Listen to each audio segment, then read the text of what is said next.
నమస్కారం. భారతీయ ఇన్వెస్ట్మెంట్ ప్రపంచంలోకి స్వాగతం. ఈ మధ్య చూస్తుంటే మ్యూచువల్ ఫండ్ మార్కెట్లో ఒకటే హడావిడి. అవును, రోజూ ఏదో ఒక కొత్త ఫండ్ లాంచ్ అవుతూనే ఉంది. కరెక్ట్. హాస్పిటల్స్, కన్జంప్షన్, మెటల్స్ ఇలా రకరకాల థీమ్స్తో ముందుకొస్తున్నాయి.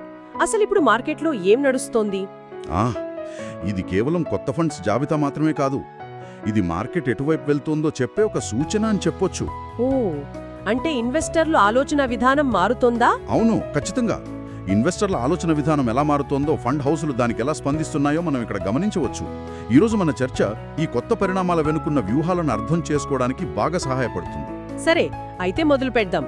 ముందుగా అందరి దృష్టిని ఆకర్షిస్తున్నది గ్రో మ్యూచువల్ ఫండ్. వీళ్లు ఏకంగా హాస్పిటల్స్ రంగంపైనే ఒక ఇండెక్స్ ఫండ్ను తీసుకొచ్చారు. గ్రో బిఎస్సి హాస్పిటల్స్ ఈటీఎఫ్ మరియు దాని ఫండ్ ఆఫ్ ఫండ్ అంటే FOF. అవును, అంటే ఇప్పుడు మనం నేరుగా భారతదేశంలోని హాస్పిటల్ కంపెనీల వృద్ధిలో పాలు పంచుకోవచ్చు అన్నమాట. కానీ నాకొక ప్రశ్న. అడగండి. ఇంతకాలం హెల్త్ కేర్ ఫండ్స్ ఉన్నాయి కదా, ఇప్పుడు ప్రత్యేకంగా హాస్పిటల్స్ పైనే దృష్టి పెట్టడానికి కారణమేమై ఉంటుంది? ఇప్పుడే ఎందుకు? చాలా మంచి ప్రశ్న. అంటే ఇది మార్కెట్ పరిపక్వతను సూచిస్తోంది. ఇంతకు ముందు హెల్త్ కేర్ అంటే ఫార్మా, హాస్పిటల్స్, డయాగ్నోస్టిక్స్ అన్నీ కలిపి ఉండేవి. అవును, అన్నీ ఒకే గొడుగు కింద. కానీ ఇప్పుడు ఇన్వెస్టర్లు మరింత లోతుగా, నిర్దిష్టంగా ఆలోచిస్తున్నారు. ఫండ్ హౌజులు కూడా దాన్ని గమనించాయి. మహమ్మారి తర్వాత ఆరోగ్య సంరక్షణపై అందరి దృష్టి పడింది, అది నిజమే. కానీ హాస్పిటల్స్ వృద్ధికి ఇప్పుడు కొన్ని స్పష్టమైన కారణాలున్నాయి. 1, హెల్త్ ఇన్సూరెన్స్ వాడకం విపరీతంగా పెరిగింది. 2, పెరుగుతున్న జీవనశైలి వ్యాధులు. మెడికల్ టూరిజం కూడా అంటారు. Correct, medical tourism.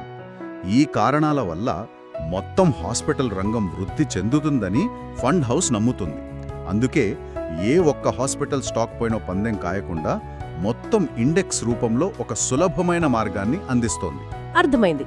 అంటే ఇది ఒక రకంగా రంగం మొత్తం మీద నమ్మకంతో చేస్తున్న పెట్టుబడి. ఇక్కడ ఈటీఎఫ్, FOF రెండింటినీ ఒకేసారి తీసుకురావడం వెనుక కూడా ఏదైనా వ్యూహముందా? ఖచ్చితంగా ఉంది. ఇది చాలా తెలివైన మార్కెటింగ్ వ్యూహం అని చెప్పాలి. ETF అంటే ఎక్స్చేంజ్ ట్రేడెడ్ ఫండ్, స్టాక్స్ లాగా ట్రేడ్ అవుతుంది.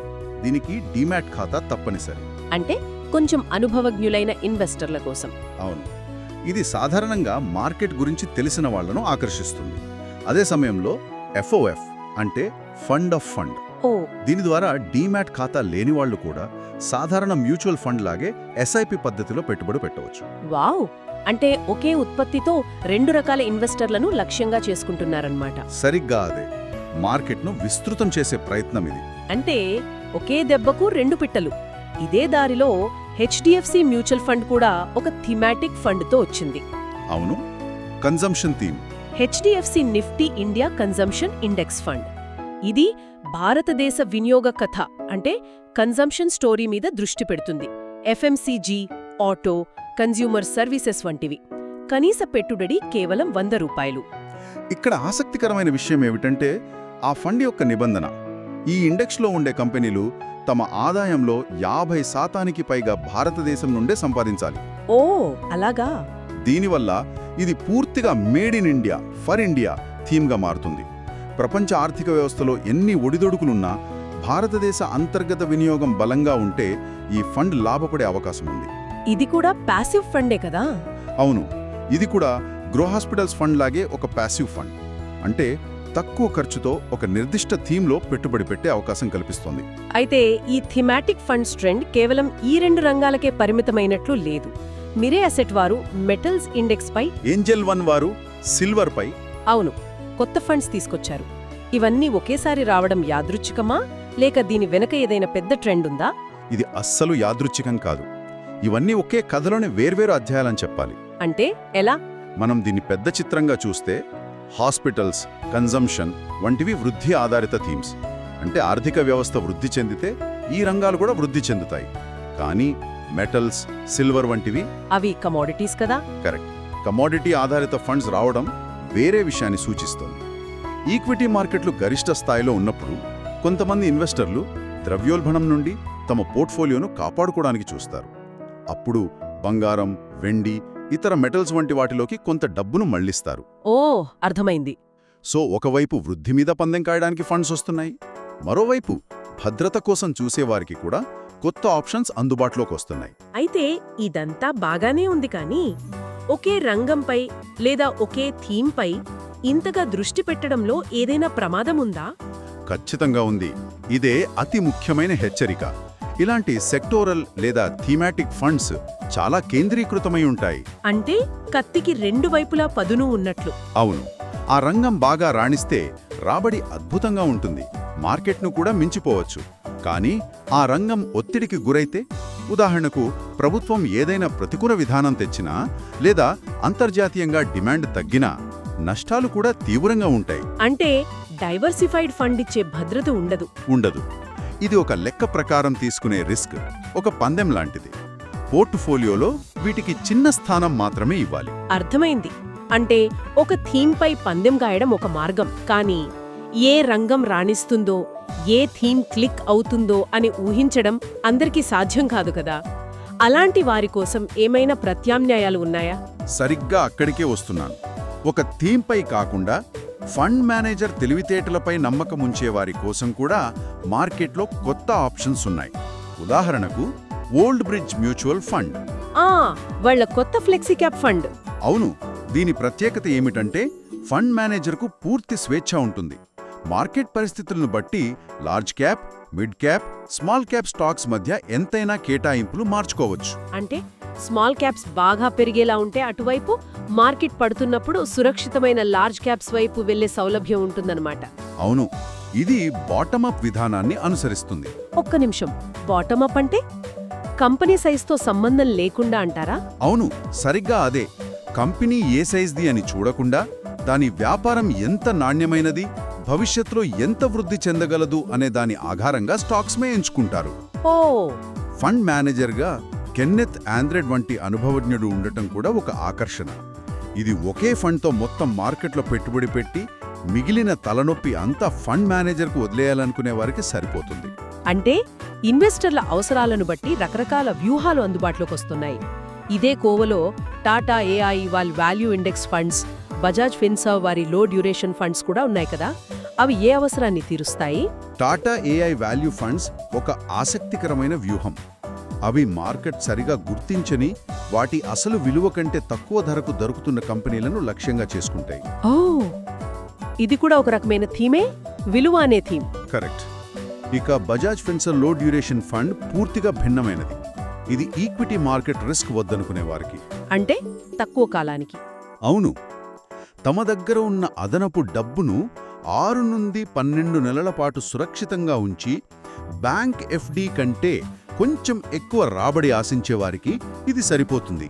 అలాగే ఈ ఫండ్ నుండి ఈక్విటీ ఫండ్స్లోకి ఎస్టీపీ అంటే సిస్టమాటిక్ ట్రాన్స్ఫర్ ప్లాన్ చేసుకోవడానికి కూడా ఇదొక మంచి మార్గం. సరే, ఇవన్నీ కొత్త రకాల పెట్టుబడి ఉత్పత్తులు. కానీ ఈ ఉత్పత్తులను ఎక్కువ మందికి, ముఖ్యంగా ఇప్పటి వరకు మార్కెట్కు కాస్త దూరంగా ఉన్నవారికి ఎలా చేరవేస్తున్నారు? ఇక్కడే ఎల్ఐసి మ్యూచువల్ ఫండ్ ఒక చాలా ఆసక్తికరమైన అడుగు వేసినట్లుంది. నిజంగా ఇది చాలా ముఖ్యమైన పరిణామం. ఎల్ఐసి మ్యూచువల్ ఫండ్ ఢిల్లీలో భారతదేశపు మొట్టమొదటి మహిళా కేంద్రీకృత బ్రాంచ్ను ప్రారంభించింది. వావ్! ఇది కేవలం ఒక బ్రాంచ్ను తెరవడం కాదు, పెట్టుబడి ప్రపంచంలో ఒక పెద్ద మార్పుకు సంకేతం. మన దేశంలో ఆర్థిక నిర్ణయాలలో మహిళల భాగస్వామ్యం ఇంకా పెరగాల్సి ఉంది. చాలామంది మహిళలకు ఆర్థిక విషయాల గురించి మాట్లాడటానికి ఒక సౌకర్యవంతమైన, సురక్షితమైన వాతావరణం ఉండదు. అంటే ఈ బ్రైఫో సిబ్బంది కూడా ఎక్కువగా మహిళలే ఉంటారు కాబట్టి వారు మరింత స్వేచ్ఛగా, నమ్మకంతో తమ సందేహాలను అడిగి తెలుసుకోవచ్చు. అవును, సరిగ్గా అదే. ఇది పెట్టుబడులలో లింగ అంతరాన్ని తగ్గించే దిశగా ఒక ముఖ్యమైన అడుగు. ఇది ఆర్థిక సాధికారతని ప్రోత్సహిస్తుంది. ఇది మంచి ఆలోచన. మూలాల ప్రకారం ఒక్క దక్షిణ ఢిల్లీలోనే మ్యూచువల్ ఫండ్ పరిశ్రమ ఆస్తులు అంటే ఏయుమ్ సుమారు 1,30,000 కోట్లున్నాయి. అబ్బా! అంటే వృద్ధికి ఎంత పెద్ద అవకాశముందో మనం ఊహించవచ్చు. ఇది కేవలం ఒక వర్గాన్ని చేరుకోవడం మాత్రమే కాదు, మార్కెట్ను విస్తృతం చేయడం కూడా. మార్కెట్ను విస్తృతం చేయడం అన్నారు కాబట్టి ఎడెల్విస్ మ్యూచువల్ ఫండ్ గిఫ్ట్ సిటీ ద్వారా గ్రేటర్ చైనా ఈక్విటీ ఫండ్ను ప్రారంభించడం కూడా ఇదే కోవలోకి వస్తుందా? అది కూడా ఒక రకమైన యాక్సెస్ కదా? అద్భుతంగా కనెక్ట్ చేశారు. అవును, ఇది మరో రకమైన యాక్సెస్. ఒకటి దేశంలోని కొత్త ఇన్వెస్టర్లను చేరుకోవడం, మరొకటి దేశంలోని ఇన్వెస్టర్లకు ప్రపంచ మార్కెట్లను అందుబాటులోకి తేవడం. గిఫ్ట్ సిటీ ద్వారా.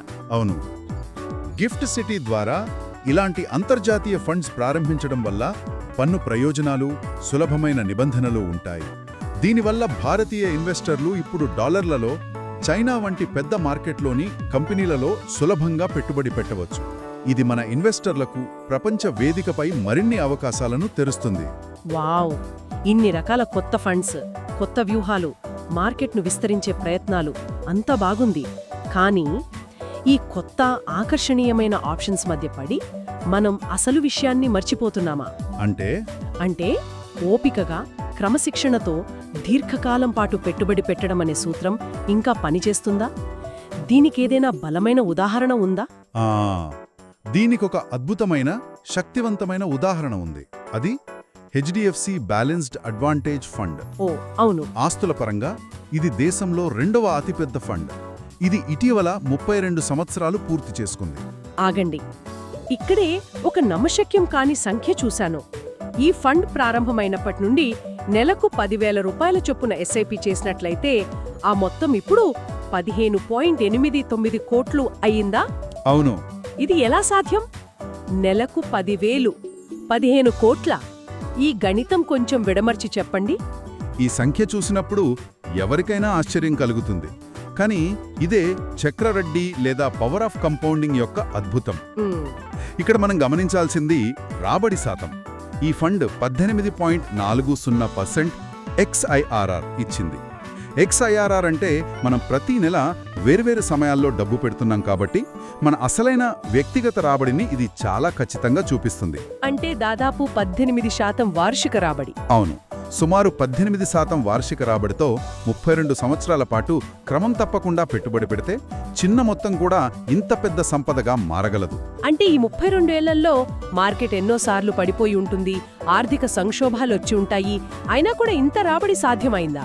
అదే కదా అసలు విషయం. ఈ ఫండ్ తన ప్రయాణంలో 1992 నాటి హర్షద్ మెహతా స్కామ్, 2000 నాటి .com బబుల్, 2008 ప్రపంచ ఆర్థిక సంక్షోభం, 2020 మహమ్మారి క్రాష్, ఓహ్ మై గాడ్, ఇలా ఎన్నో చూసింది. ఆటుపోట్లకు భయపడకుండా పెట్టుబడిని కొనసాగించిన వారికి దక్కిన ప్రతిఫలం ఇది. నిజమే. ఈ ఫండ్ యొక్క డైనమిక్ అసెట్ అలోకేషన్ విధానం, అంటే మార్కెట్ పరిస్థితులను బట్టి ఈక్విటీ మరియు డెట్ మధ్య కేటాయింపులు మార్చడం, ఈ విజయంలో కీలక పాత్ర పోషించింది. ఇది నిజమైన పాఠం. ఆ రోజుల్లో టెక్ స్టాక్స్ గురించి అందరూ మాట్లాడుకుంటుంటే ఈ బోరింగ్ ఫండ్లో నిశ్శబ్దంగా పెట్టుబడి పెట్టిన వారి ఓపిక ఈ రోజు ఇంత పెద్ద సంపదను సృష్టించింది. కాబట్టి ఈరోజు మనం చర్చించిన కొత్త ఫండ్స్ ఎన్ని అవకాశాలిచ్చినా అసలైన సంపద సృష్టికి మూల స్తంభాలు ఓపిక, క్రమశిక్షణ మరియు దీర్ఘకాలిక దృక్పథమేనని ఈ ఉదాహరణ మరోసారి బలంగా చెబుతోంది. ఖచ్చితంగా. ఈ రోజు మన చర్చలో 3 ముఖ్యమైన ట్రెండ్స్ చూశాం. ఒకటి, హైపర్ స్పెషలైజేషన్, అంటే హాస్పిటల్స్, కన్జంప్షన్ వంటి నిర్దిష్ట థీమ్స్పై దృష్టి. అవును.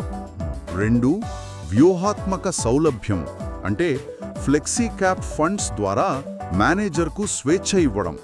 3, మార్కెట్ విస్తరణ, అంటే మహిళలు, అంతర్జాతీయ మార్కెట్లు వంటి కొత్త రంగాలను చేరుకోవడం. ఇవన్నీ ఇన్వెస్టర్లకు మరిన్ని ఎంపికలను అందిస్తున్నాయి. ముగించే ముందు వినేవారి కోసం ఒక ఆలోచనను వదిలివెళ్తున్నాను. ఒకవైపు హాస్పిటల్స్, వెండి, కన్సంప్షన్ వంటి ఎన్నో స్పెషలిస్ట్ ఫండ్స్ వస్తున్నాయి.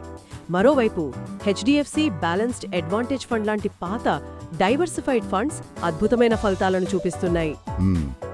ఇప్పుడున్న ఇన్వెస్టర్ ముందున్న అసలైన ప్రశ్న ఇదే: ఈ ఎంపికల విస్ఫోటనం మనల్ని మంచి ఇన్వెస్టర్లుగా మారుస్తోందా, లేక ఒక నిర్దిష్ట థీమ్పై పందెం కాయాలనే ఆతృతలో దీర్ఘకాలిక సంపద సృష్టికవసరమైన సరళమైన, నిరూపితమైన మార్గం నుండి మనల్ని పక్కదారి పట్టిస్తోందా?